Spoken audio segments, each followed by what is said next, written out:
कहां से वो आसान सा सवाल आ जाए जो आपको 4 मार्क्स देके चला जाए, कोई नहीं जानता। हो सकता है सबसे टफ चैप्टर का सबसे आसान सवाल आए। तीनों chapters liquid solution, electrochemistry, chemical kinetics, इनके थ्योरेटिकल पॉइंट्स, एनसीईआरटी। तो आपको ज्यादा फोकस अपने शॉर्ट नोट्स का रिवीजन प्लस में स्कोर कर रहे हैं, यानी 600 पहुंच जा रहे हैं, 600 के आसपास पहुंच जा रहे हैं। इनको मेरा पहला सजेशन होगा कि आप कोई भी एक्स्ट्रा काम नहीं करिए, आप चुपचाप से अपने नोट्स को प्रायोरिटी दीजिए पहले। हेलो बच्चों, क्या हाल चाल? उम्मीद करता हूं आप सब स्वस्थ होंगे, मस्त होंगे और अपने अपने पढ़ाई में व्यस्त होंगे। तो जैसे आप देख सकते हैं मैं काफ़ी एक्साइटेड लग रहा हूं और एक्साइटेड हूं भी, क्योंकि वो कहते हैं ना कि जिस पल का इंतजार हो और वो घड़ी अगर इतनी करीब आए तो ऑब्वियस सी बात है कि थोड़ा और धड़कनें बढ़ी हुई होती हैं, इंतजार मुश्किल हो जाता है। तो आप सबको पता है नीट का डेट आपने काफ़ी पहले से उस दिन को याद करना शुरू कर दिया था और वो डेट हम सब जानते हैं, 4 मई को हम नीट के लिए अपियर होने जाएंगे। और मुझे पता है कि आप जी जान से तैयारी में लगे हुए हैं, आपने बहुत भरपूर मेहनत किया है।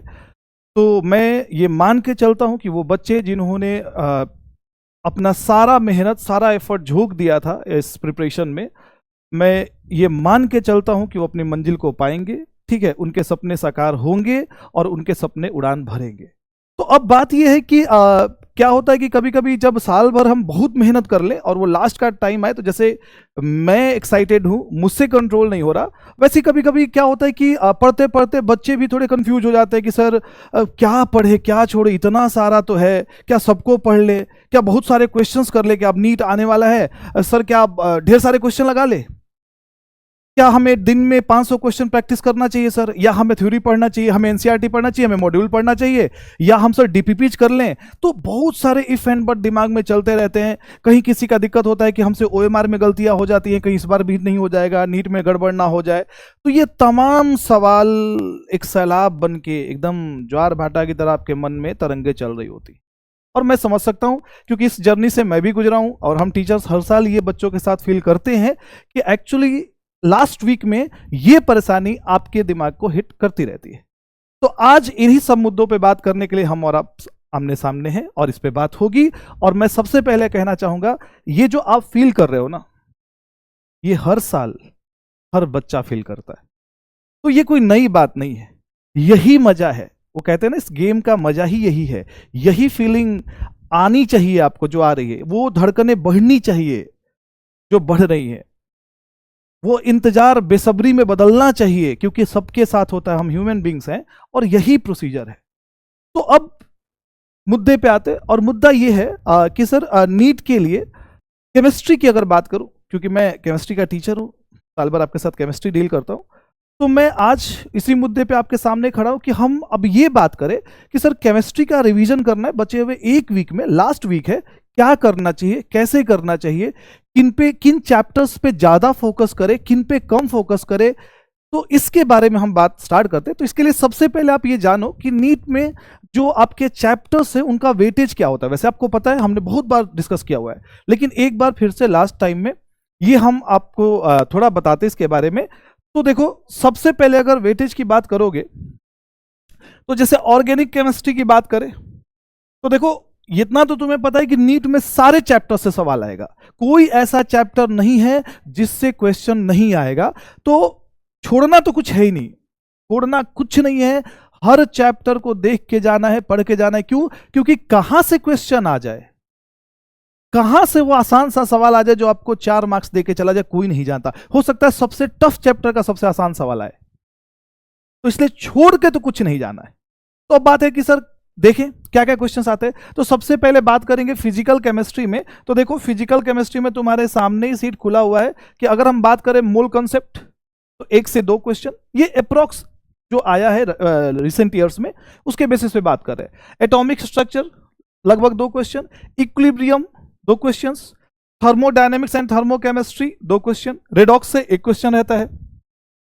लिक्विड सॉल्यूशन की अगर बात करिएगा तो लिक्विड सॉल्यूशन में भी देखिए 1 क्वेश्चन आपको दिखाई दे रहा है। इलेक्ट्रो का वेटेज थोड़ा बढ़ा है क्योंकि चैप्टर्स कम हुए हैं, तो इलेक्ट्रो में 2 से 3 सवाल आते हैं। उम्मीद करते हैं कि इस बार चैप्टर्स घटा है तो 3 के तरफ जाएगा। केमिकल काइनेटिक्स में लगभग 2 सवाल।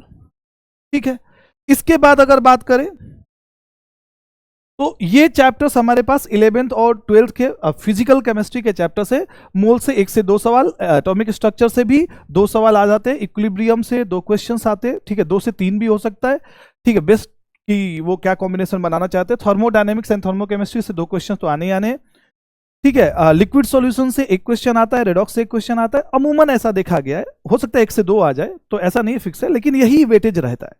इसके बाद अगर बात करें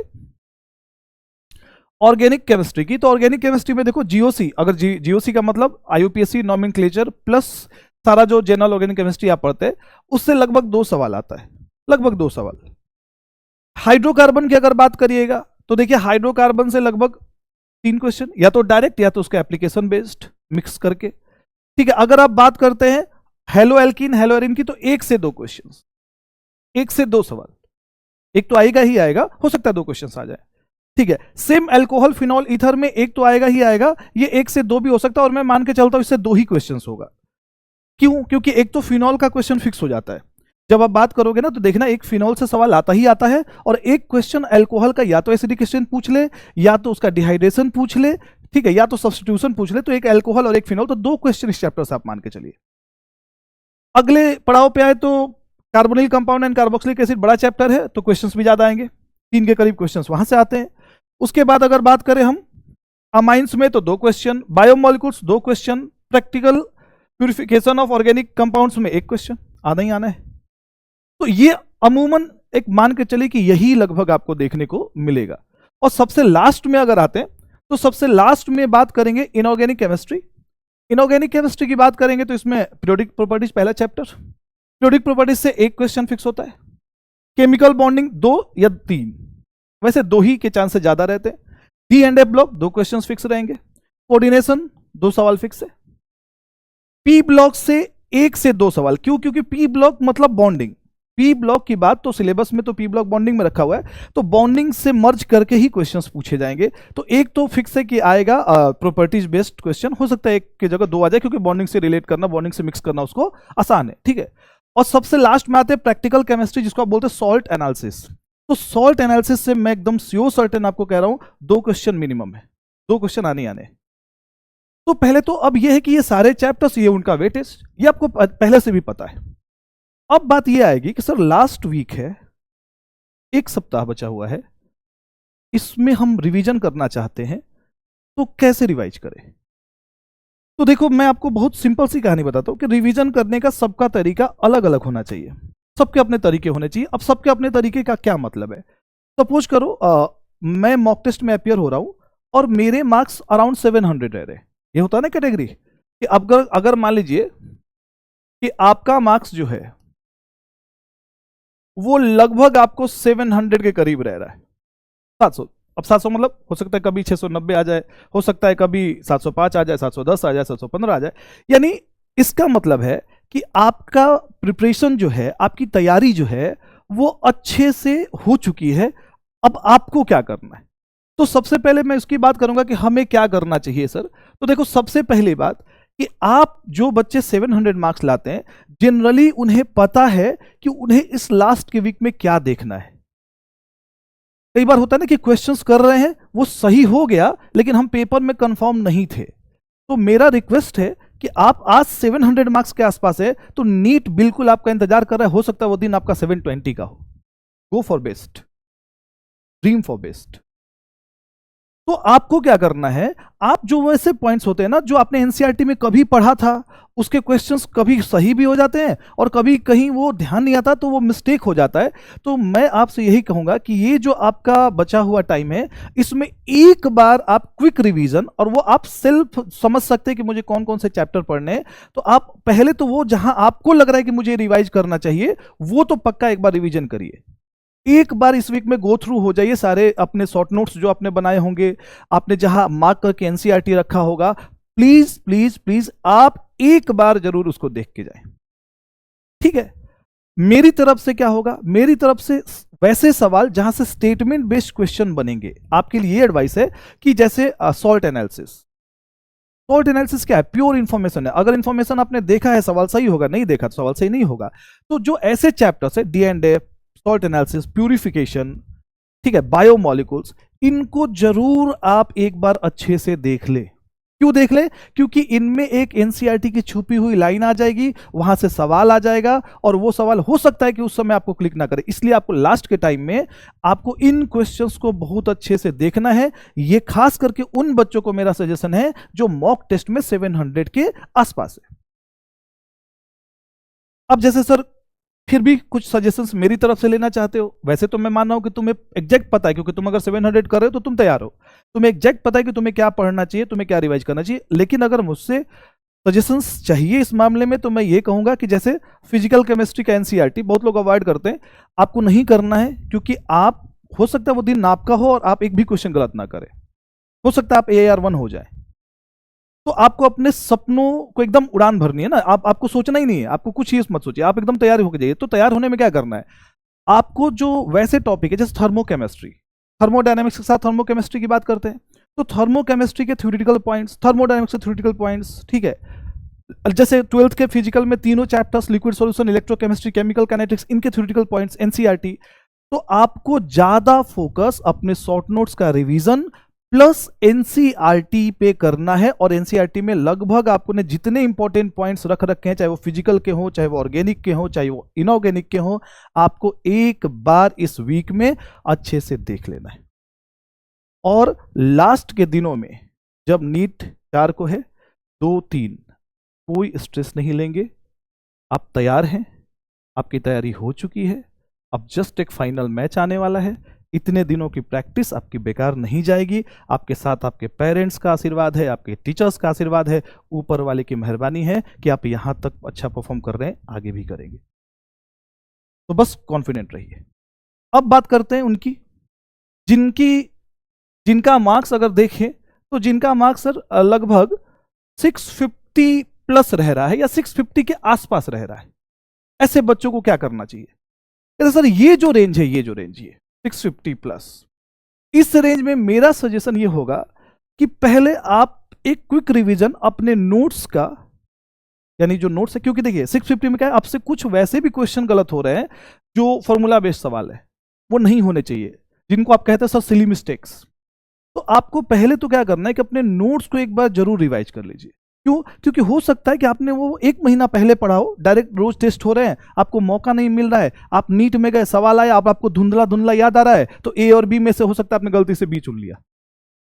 तो इस टाइप का कोई भी सिंपल सवाल आपसे गलत ना हो, इसलिए मेरा आपसे रिक्वेस्ट है कि आप क्या करें कि आपके पास जो नोट्स है आप उसको अच्छे से रिवाइज करें, या आपने शॉर्ट नोट्स बना रखा होगा, या कुछ भी ऐसा जो आपने बना रखा था कि बस यहां मैंने सारे इंपॉर्टेंट पॉइंट रख दिए हैं, इनको देखेंगे तो हमारा ऑन एन एवरेज सारा प्रॉब्लम सॉल्व हो जाएगा। तो पहले आपको ये करना है, और दूसरा आपको भी एनसीईआरटी पढ़ना है। और एनसीईआरटी में कौन से, आपको पहले मेन चैप्टर्स का एनसीईआरटी पढ़ना है, क्योंकि टाइम ज्यादा नहीं है ना।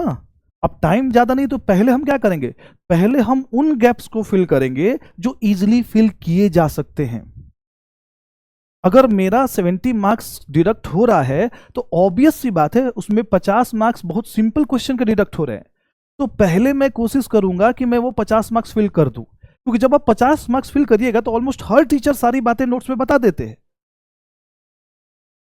तो आप भी मुकम्मल तैयार हो जाएंगे। क्योंकि ये दिन है, ज्यादा हैक्टिक नहीं करना है इनमें, आपके टाइम टेबल को, आपको रूटीन को, आपका डेली रूटीन आपका बहुत हैक्टिक नहीं होना चाहिए इन दिनों में। बहुत आराम से, बहुत कूल होकर के आपको बस एक नजर देखना है। तो देखना है तो क्या देखें, तो आप सबसे पहले नोट्स देखिए, टेस्ट पेपर में जो आपसे एरर हुए ना, एरर्स, वो देखिए कि मैंने कहां छोटी छोटी गलतियां की थी। इस चैप्टर के इस सवाल में मैं बहुत सिली मिस्टेक कर देता हूं बार बार, तो वो रिपीटेड मिस्टेक्स नहीं होनी चाहिए। तो थोड़ा आपको बस उन पे नजर देना है कि मैं इन चैप्टर्स को क्या करूं, मैं इन चैप्टर्स को एक बार अच्छे से पहले थ्योरेटिकली देख लेता हूं, ठीक है। फिर आप टेस्ट पेपर में वो क्वेश्चंस देख लीजिए जो आपसे बार बार क्या हुआ है, बार बार गलतियां हो रही हैं। और आपको फिर सॉल्ट का, बायोमोलिकुल्स का, इनका क्या बोलते हैं, डी ब्लॉक, इनके एनसीईआरटी आपको भी मस्ट एक बार देखना चाहिए। देख के जाइए, क्योंकि हमें पता है एनसीईआरटी से ही सवाल आना है, मस्ट आएगा ही आएगा। तो आपको सॉल्ट, उसके बाद डी ब्लॉक, उसके बाद आपको बायोमोलिकुल्स, ठीक है। उसके अगर आगे चले तो प्यूरिफिकेशन, ये चैप्टर्स के एनसीईआरटी आपके लिए भी मस्ट है। आपको एनसीईआरटी करना है प्लस अपने नोट्स करने हैं। ठीक है। और मैं बता रहा हूं 650 प्लस 700 ये सब एक ही रेंज होता है। तैयारी आपकी भी अच्छी है, बस क्या है कि आप चीजों को समेट नहीं पा रहे। वो जब समेटने की कोशिश होती है तो नहीं होता कि कुछ कुछ सही किया तो कुछ गलत हो जा रहा है। कोई मुद्दा नहीं है। प्रैक्टिस में अगर कोई बॉल छूट रही है तो मैच में भी छूटेगा, ये कोई जरूरी नहीं है। हो सकता है प्रैक्टिस में हमें किसी बॉलर ने बोल्ड कर दिया हो, लेकिन ये भी तो हो सकता है कि मैच में हम सीधा पहली बॉल पे छक्का मार दें। तो आप अपने पोटेंशियल पे, अपने आप पे फेथ रखिए। अच्छी तैयारी की है आपने, तैयार हैं आप नीट के लिए, छोड़ के आना है। अब मैं सबसे लास्ट में उन बच्चों के लिए आता हूं जो बच्चे अगर बात करें 600 प्लस में स्कोर कर रहे हैं, यानी 600 पहुंच जा रहे हैं, 600 के आसपास पहुंच जा रहे हैं। इनको मेरा पहला सजेशन होगा कि आप कोई भी एक्स्ट्रा काम नहीं करिए, आप चुपचाप से अपने नोट्स को प्रायोरिटी दीजिए। पहले सिंपल जो बेसिक बेसिक बातें हैं ना, मेन में बातें वही पढ़िए। आपको कोई ज्यादा किताबें पलटनी नहीं है, कोई वो लाइंस नहीं ढूंढनी है। आप पहले ही कोशिश करिए कि मैं अपने नोट्स को कंप्लीट कवर कर लूं, जो भी जहां से मेरे जो बेसिक सवाल गलत होते वो ना हो, क्योंकि आपका 40-50 मार्क्स तो इजीली बढ़ जाएगा। तो बचे हुए दिनों में आपको एकदम पहला काम करना है क्या, कि आप ये मत पैनिक होइए कि सर वो नहीं पढ़ा, कुछ नहीं पढ़ना आपको, आप बस अपना नोट्स पूरा करिए। और वो बच्चे जो इस कंफ्यूजन में है कि सर अभी हम 600 नहीं टच कर पा रहे, हम क्या करें, हमके तो बहुत पढ़ना है, हमारा तो बहुत छूटा हुआ लगता है, तो हम क्या करें इन बचे हुए दिनों में। तो मैं आपको बता रहा हूं, आप जो लेस रेलेवेंसी वाले चैप्टर्स है उनको थोड़ा कम टाइम देके, जो ज्यादा रेलेवेंट चैप्टर्स है उनको देखे। अब बात है सर लेस रेलेवेंसी क्या है, चैप्टर्स तो सारे, सबसे सवाल आएगा, एग्जैक्टली सबसे सवाल आएगा। लेकिन बायोमोलिक्यूल्स जितने आसानी से आप याद कर लोगे, जीओसी में आपको बहुत डिफिकल्टी जाएगा। तो मेरा सजेशन उन बच्चों के लिए है जो अभी 600 नहीं टच कर पा रहे, या जिन्हें लग रहा है कि सर मैं बहुत बाउंड्री लाइन पे हूँ, बहुत मेहनत कर रहा हूँ, मैं उस दिन कैसे परफॉर्म करूंगा, मैं लास्ट में क्या क्या देख के जाऊं कि मैं अच्छा परफॉर्म करके आऊं। तो मैं आपके लिए बताता हूं कि आपको चैप्टर्स तो सारे किए हुए हैं ना, लेकिन उसमें जब लास्ट में रिविजन करिए तो ऑर्डर वाइज करिए, जो ज्यादा इंपॉर्टेंट है उनको ज्यादा तवज्जो दीजिए। जैसे अब होता क्या है, जैसे केमिस्ट्री की बात करें, ऑर्गेनिक केमिस्ट्री की बात करें, तो ऑर्गेनिक केमिस्ट्री में मान लीजिए आपको रिवाइज करना है। अब मेरे पास बायोमोलिक्यूल्स है जो जूलॉजी में पढ़े होते हैं, केमिस्ट्री में पढ़ते हैं, 2 सवाल आते हैं, और सेम जीओसी से 2 सवाल आते हैं। तो अब आप क्या करोगे कि जीओसी पढ़ने बैठोगे तो बहुत टाइम लगता है जीओसी में, तो पहले बायोमोलिक्यूल्स पढ़ो, सर्टेन क्वेश्चंस हो गए। जीओसी पढ़ो तो ये देखो कि पीवाईक्यू में जीओसी में कौन से क्वेश्चंस आते हैं ज्यादातर, acid, stability of carbocation, acid base, उन पे ज्यादा फोकस करो। वो तमाम बातों से ज्यादा जो आता है, जो आ रहा है, पीवाईक्यूज करिए, पीवाईक्यू को देखिए, और पीवाईक्यू को देख के बस उन्हीं टर्म्स को रिवाइज करिए। एसिडिकेशन बस उसको रिवाइज कर दो, जैसे जीओसी रिवाइज करना, जीओसी देख लिया, कार्बोकेटायन आता है, कार्बोकेटायन रिवाइज कर जाओ। तो पीवाईक्यू से मिला करके ये 7 दिन में बस आप स्ट्रेट फॉरवर्ड नोट्स को रिवाइज करिए, और कुछ नहीं करना है। और इसमें जैसे अब पी ब्लॉक सिलेबस में नहीं है, तो सिलेबस में नहीं है, अब आप टेस्ट में जाते हैं कंपाउंड्स पूछ लिए जाते हैं, तो वो इसलिए पूछा जाता है कि कहीं आ गया। अब मैं अभी तो बाउंड्री लाइन ही टच करने में डरा हुआ हूं, तो मुझे उसकी चिंता नहीं करनी कि कहीं आउट ऑफ सिलेबस से एक सवाल आ गया तो मैं क्या करूंगा, छोड़ दीजिए सर, नहीं करेंगे। तो आपको सबसे पहले क्या करना है कि वैसे चैप्टर्स जो आपके सिलेबस का पार्ट नहीं है, आप उनको पूरा अवॉइड करिए, उन पे टाइम देने की जरूरत नहीं है। उसके जगह टाइम किस पे दीजिए, जैसे आप पी ब्लॉक्स के जगह टाइम आप ज्यादा दीजिए सॉल्ट पे, ज्यादा टाइम दीजिए डी ब्लॉक पे। अरे बात समझ में। और डी ब्लॉक में भी अब क्या है कि अब कोई अब एकदम अभी बैठा होगा कि सर अब मैं लाइन बाय लाइन एनसीईआरटी याद करूंगा। देखो बच्चा, 7 दिन में कुछ बहुत याद नहीं होगा, तो जो तुमने मोटा मोटी नोट्स पढ़ रखा है ना, जो नहीं कहते एक नजर में गो थ्रू होना, उतना कर लो, उसी से क्वेश्चंस पकड़ में आ जाएंगे। क्योंकि अभी मेरा एम है कि मैं जाऊं 4 तारीख को तो मैं ऐसा परफॉर्म करके आऊं कि मुझे कॉलेज मिल जाए। तो कॉलेज लेने के लिए आप 640 650 तक भी पहुंच गए तो कॉलेज मिल गया, 630 20 साल पहुंच जाएंगे तो कॉलेज मिल जाएगा। तो उसके लिए आप ये मत सोचिए कि मैं ये 100% कर लूं, पता चला एक चैप्टर 100% करने चले, दूसरा चैप्टर छूट गया। आपको ये गलती नहीं करनी है, आपको हर चैप्टर से गो थ्रू होना है, और बस ये इंश्योर करिएगा कि आपसे सिंपल क्वेश्चंस में मिस्टेक ना हो। तो उसके लिए जो ज्यादा रेलेवेंट चैप्टर हैं, ज्यादा छोटे चैप्टर, फिनॉल, अमाइंस, इस टाइप के चैप्टर जो एनसीईआरटी में एकदम 2-2 3-3 पेज में, 4 पेज में दिया हुआ है, सारा रिएक्शन लिख दिया है, 4 ही 5 रिएक्शन है, उनको ज्यादा तवज्जो दीजिए, उनके क्वेश्चंस पे ज्यादा फोकस करिए। आप देखेंगे कि आप इजीली रिवीजन कर पाएंगे।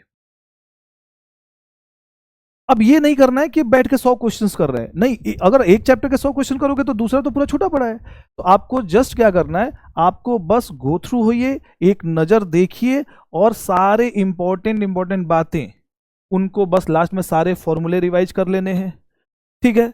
सारा फॉर्मूला रिवाइज कर लेना जितना नोट्स में आपको पढ़ाया गया है।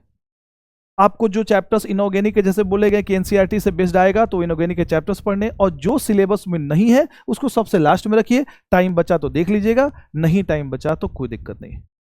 और मैं बता रहा हूं सबसे लास्ट में, आपकी तैयारी ठीक है, आप बिल्कुल नर्वस ना हो। 2 साल की मेहनत, 1 साल की मेहनत, कई बच्चों का तीसरा साल है, चौथा साल है। अगर इतने दिन आपने ईमानदारी से मेहनत किया है तो मेहनत कभी बेकार नहीं होता, ठीक है। तो बस कॉन्फिडेंट रहिए, अपना हौसला बुलंद रखिए, और 4 वो दिन है जब जाके एकदम फट पड़ना है, गए और उसी कॉन्फिडेंस के साथ पेपर अटेम्प्ट करना है जिसके साथ आपने मेहनत किया है। और मैं बता रहा हूं, मैं अपने पीडब्ल्यू के बच्चों को जब दिन रात मेहनत करते देखता हूं, मैं कॉन्फिडेंट हूं कि हमारे बच्चे इस साल इतिहास बनाएंगे। तो ऑल द बेस्ट। हम पीडब्ल्यू के टीचर्स की तरफ से, मेरी तरफ से आप सबको ढेर सारा आशीर्वाद छोड़ के आइएगा। Thank you.